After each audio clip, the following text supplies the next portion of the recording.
دوستو ویسے تو جس طرح سے دنیا کی کسی بھی سلطنت کے مضبوط ہونے کے پیچھے کئی بڑے فیکٹرز ہوتے ہیں، بالکل اسی طرح سے کسی بھی سلطنت کے کمزور یا پھر ختم ہونے کے پیچھے کئی بڑی وجہ ہوتی ہیں، اور انہی بڑی وجہوں میں سے ایک وجہ بڑی بڑی جنگوں کا ہونا بھی ہوتا ہے، کیونکہ بڑی بڑی جنگیں جس طرح سے کسی بھی سلطنت کو چند لمحوں کے اندر ہی ترقی کے معاملے میں آسمان پر پہنچا دیتی ہیں، بالکل اسی طرح سے ہی چند لمحوں کے اندر بڑی سے بڑی طاقتور سلطنت کا نام بھی اتہاس سے ہمیشہ کے لیے مٹا دیتی ہیں، اور بڑی بڑی جنگوں کا ہی نتیجہ ہوتا ہے کہ ایک طاقتور سلطنت کو یہ دنیا ہمیشہ کے لیے بھلا دیتی ہے۔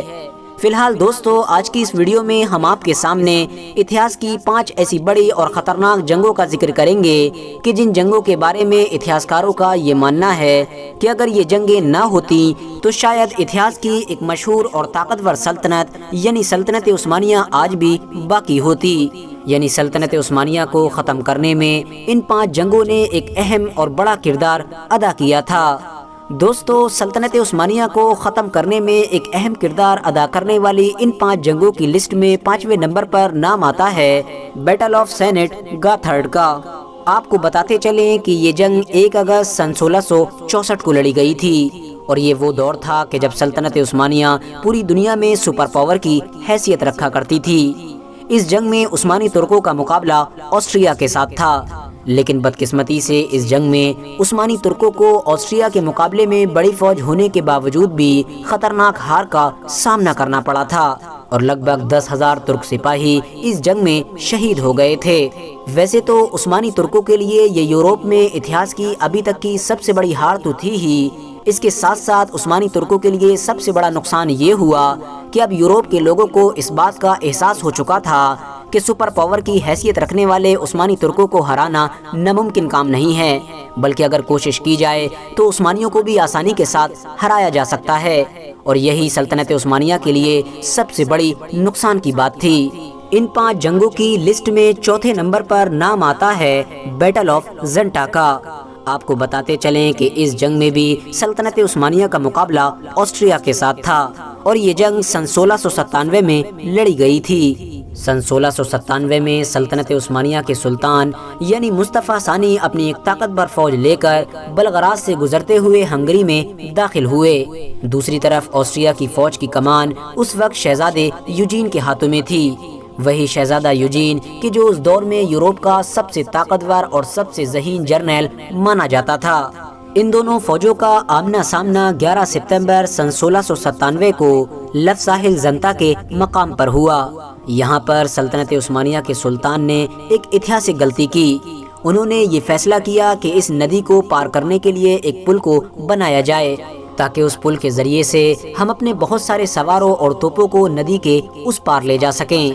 لیکن دوستو ہوا یہ کہ جس وقت سلطنت عثمانیہ کا پیدل دستہ اس پل کے ذریعے سے ندی کو پار کر رہا تھا، اسی وقت اچانک سے شہزادے یوجین نے اس دستے پر حملہ کر دیا۔ بدقسمتی سے اس وقت سلطنت عثمانیہ میں اندرونی طور پر بھی ایک دوسرے سے بغاوت چل رہی تھی۔ عثمانی فوج میں موجود بڑے بڑے جرنیل آپس میں ہی ایک دوسرے کو ہر وقت نیچا دکھانے کی کوشش کرتے رہتے تھے۔ اپنی اندرونی کمزوریوں کی وجہ سے سلطنت عثمانیہ اچانک سے ہونے والے اس حملے کو برداشت نہ کر سکی، اور ایک ایک کر کے ترک سپاہی شہید ہونا شروع ہو گئے۔ دیکھتے ہی دیکھتے سلطنت عثمانیہ کی طاقتور فوج پیچھے مڑ کر بھاگنے پر مجبور ہو گئی۔ ایک آنکڑے کے مطابق اس جنگ میں لڑتے ہوئے لگ بھگ 26,000 عثمانی فوجی شہید ہوئے تھے، جس میں صدر اعظم اور 4 بڑے افسر بھی شامل تھے۔ اس کے علاوہ لگ بھگ 10,000 عثمانی فوجی اس ندی کو پار کرنے کی کوشش میں شہید ہو گئے تھے۔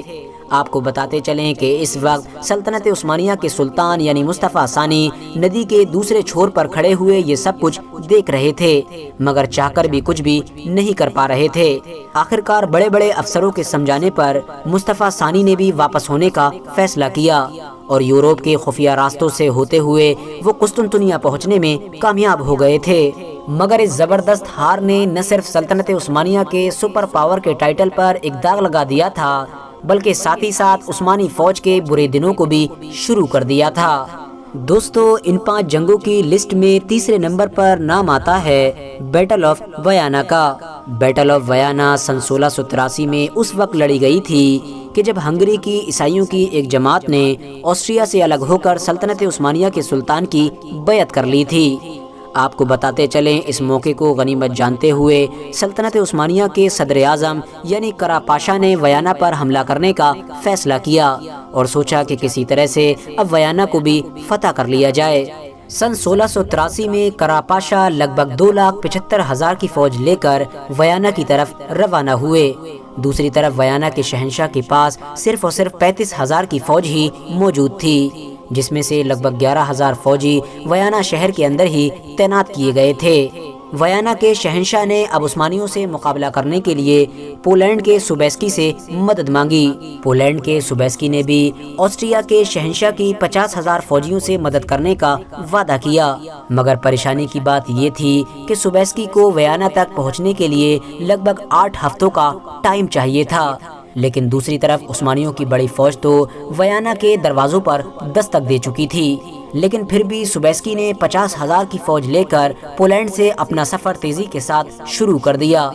وہیں دوسری طرف عثمانیوں کے صدر اعظم یعنی قرا پاشا نے ایک بڑی غلطی کی، کیونکہ قرا پاشا اگر چاہتے تو اتنی بڑی فوج کی مدد سے چند لمحوں میں ہی ویانا شہر کو فتح کر سکتے تھے، لیکن اتہاسکار لکھتے ہیں کہ قرا پاشا کو اپنی 2,75,000 کی فوج پر بڑا ناز تھا اور وہ یہ سوچ رہے تھے کہ ہم تو اتنی بڑی فوج کی مدد سے ہر حال میں جیت ہی جائیں گے۔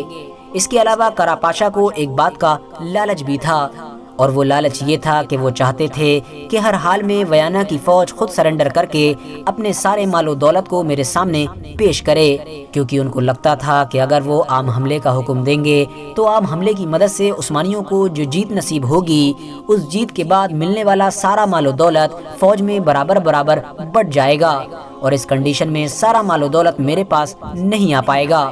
قرا پاشا کی انہی ساری غلطیوں کی وجہ سے سلطنت عثمانیہ کو ایک بڑا نقصان جھیلنا پڑا، کیونکہ جہاں ایک طرف قرا پاشا اس جنگ میں ڈھیل ڈالے ہوئے تھے تو وہیں دوسری طرف سوبیسکی بڑی تیزی کے ساتھ پولینڈ سے ویانا کا سفر شروع کر چکا تھا، اور بہت جلد ہی سوبیسکی اپنی 50,000 کی فوج لے کر ویانا کی فوج میں شامل ہو گیا۔ سوبیسکی نے ویانا پہنچتے ہی ویانا کی فوج کے ساتھ مل کر ایک خفیہ راستے سے شہر کے باہر کھڑی عثمانی فوج پر اچانک سے حملہ کر دیا۔ یہ حملہ اتنا زیادہ تیز اور خطرناک تھا کہ بڑی تعداد میں ہونے کے باوجود بھی عثمانی اس کو برداشت نہ کر سکے اور آخرکار ایک ایک کر کے پیچھے ہٹنے پر مجبور ہو گئے۔ حالانکہ ہر جنگ کی طرح اس جنگ میں بھی سلطنت عثمانیہ کی اسپیشل فوج یعنی جینیسریز نے بھرپور مقابلہ کیا اور اپنے دشمنوں کو کچھ دیر کے لیے پیچھے ہٹنے پر مجبور بھی کیا، لیکن کم تعداد میں ہونے کی وجہ سے اب ایک ایک کر کے جینیسریز بھی شہید ہونا شروع ہو گئے تھے، اور اس جنگ میں لاتعداد جینیسریز سپاہیوں کو اپنی جان گنوانی پڑی تھی۔ اس جنگ میں جیت کے بعد ویانا کی فوج کو لگ بھگ 300 توپیں، 9,000 گولہ بارود کی گاڑیاں اور لگ بھگ 25,000 خیمے مال غنیمت کے طور پر ہاتھ لگے تھے، جو یقیناً سلطنت عثمانیہ کا بہت بڑا نقصان تھا۔ ان 5 جنگوں کی لسٹ میں دوسرے نمبر پر نام آتا ہے بیٹل آف انقرہ کا۔ مجھے امید ہے کہ آپ میں سے بہت سارے لوگ تو اس جنگ کے بارے میں پہلے سے ہی جانتے ہوں گے، کیونکہ یہ وہی جنگ تھی کہ جس میں سلطنت عثمانیہ کے سلطان یعنی بایزید کا مقابلہ دنیا کی ایک بڑی طاقت یعنی امیر تیمور کے ساتھ ہوا تھا۔ وہی امیر تیمور کہ جس نے ہماری دنیا کے ایک بڑے علاقے پر راج کیا تھا۔ آپ کو بتاتے چلیں کہ سلطنت عثمانیہ کے شروع کے دنوں میں عثمانی سلطنت کو جتنا نقصان امیر تیمور نے پہنچایا تھا اتنا شاید بعد میں کوئی بھی نہیں پہنچا سکا تھا، کیونکہ امیر تیمور نے بیٹل آف انقرہ میں سلطنت عثمانیہ کا وہ حال کر دیا تھا کہ جس کی وجہ سے اب دنیا کو یہ لگنے لگا تھا کہ اب شاید عثمانی سلطنت ہمیشہ کے لیے ختم ہو جائے گی۔ یہ جنگ 20 جولائی سن 1402 میں لڑی گئی تھی۔ اس جنگ میں عثمانیوں کو نہ صرف زبردست ہار کا سامنا کرنا پڑا تھا بلکہ عثمانیوں کے سلطان یعنی بایزید کو امیر تیمور نے قیدی بھی بنا لیا تھا، اور اسی قید میں غم کی وجہ سے ہی سلطان بایزید کی موت بھی ہو گئی تھی۔ آپ کو بتاتے چلیں کہ کچھ اتہاسکاروں کا یہ بھی ماننا ہے کہ اگر امیر تیمور اس دور میں سلطنت عثمانیہ پر حملہ کر کے اس کو اتنا زیادہ نقصان نہیں پہنچاتا تو شاید آگے چل کر پورے کے پورے یورپ پر عثمانیوں کا ہی راج ہوتا، کیونکہ جس دور میں امیر تیمور نے سلطنت عثمانیہ کی اینٹ سے اینٹ بجائی تھی یہ وہ دور تھا کہ جب عثمانی یورپ کے علاقے کو بڑی تیزی کے ساتھ فتح کر رہے تھے۔ لیکن امیر تیمور سے ہار کے بعد اب عثمانیوں کو دوبارہ سے کھڑے ہونے میں ایک لمبا وقت لگ گیا تھا۔ دوستو، ان 5 جنگوں کی لسٹ میں پہلے نمبر پر نام آتا ہے ورلڈ وار فرسٹ کا، یعنی پرتھم وشو یدھ کا۔ آپ کو بتاتے چلیں کہ پہلا ورلڈ وار سن 1914 میں شروع ہو چکا تھا، لیکن شروع میں ترکی نے جنگ عظیم فرسٹ میں کودنے کا فیصلہ نہیں کیا تھا، مگر پھر بھی ترکی کو ہمیشہ یہ خطرہ ستا رہا تھا کہ ہو نہ ہو ایک دن اس کا سب سے بڑا دشمن یعنی رشیا اس کے اوپر حملہ ضرور کرے گا، کیونکہ پچھلی کئی جنگوں میں جو نقصان سلطنت عثمانیہ کو روس نے پہنچایا تھا وہ کسی اور نے نہیں پہنچایا تھا۔ اسی لیے سلطنت عثمانیہ نے یہ فیصلہ کیا کہ روس کے حملوں سے بچنے کے لیے ضروری ہے کہ ہم روس کے سب سے بڑے دشمن یعنی جرمنی سے ہاتھ ملا لیں، اور اب اس طرح سے عثمانی سلطنت فرسٹ ورلڈ وار میں کود چکی تھی۔ لیکن ابھی بھی سلطنت عثمانیہ نے برٹین، فرانس یا پھر اٹلی کے خلاف جنگ کا اعلان نہیں کیا تھا، مگر یہ کسر بھی اس وقت پوری ہو گئی کہ جب برٹین نے سلطنت عثمانیہ کے ان 2 سمندری جہازوں کو ضبط کر لیا کہ جو 2 سمندری جہاز ترکی کے عام لوگوں کے چندے سے بنائے گئے تھے۔ بس اب اس حادثے کے بعد سلطنت عثمانیہ نے برطانیہ کے خلاف بھی اب جنگ کا اعلان کر دیا، اور اس طرح سے اب سلطنت عثمانیہ پوری طرح سے فرسٹ ورلڈ وار میں کود چکا تھا۔ شروع میں تو ایسا محسوس ہو رہا تھا کہ سلطنت عثمانیہ اور اس کے جرمنی جیسے سارے ساتھی اس جنگ کو جیت لیں گے، مگر پھر دھیرے دھیرے جب اندرونی طور پر غداریاں شروع ہوئیں تو جنگ کا پورا نقشہ بدلتا چلا گیا اور سلطنت عثمانیہ ٹکڑوں میں بڑھتی چلی گئی۔ افسوس کی بات یہ ہے کہ ابھی تک سلطنت عثمانیہ نے اتہاس میں جتنی بھی جنگیں ہاری تھیں، ان جنگوں میں ہارنے کے بعد صرف اور صرف عثمانیوں کو نقصان اٹھانا پڑتا تھا، مگر ورلڈ وار کی ہار کے بعد تو سلطنت عثمانیہ نے اپنا وجود ہی کھو دیا، اور اتہاس کی ایک ایسی سلطنت کہ جو پچھلے 700-800 سال سے ہماری دنیا میں قائم تھی وہ ہمیشہ کے لیے ختم ہو گئی۔ فی الحال دوستو، آج کی اپنی ویڈیو کو ہم یہیں پر ختم کرتے ہیں۔ ویڈیو پسند آنے پر نہ صرف ویڈیو کو لائک کریں بلکہ اپنے فرینڈز کے ساتھ بھی ضرور شیئر کریں، اور اسی طرح کی نالجیبل اور ہسٹوریکل ویڈیوز ہمیشہ دیکھنے کے لیے ہمارے اس چینل کو سبسکرائب کر کے ساتھ ہی میں بیل آئیکن کو بھی پریس کر دیں۔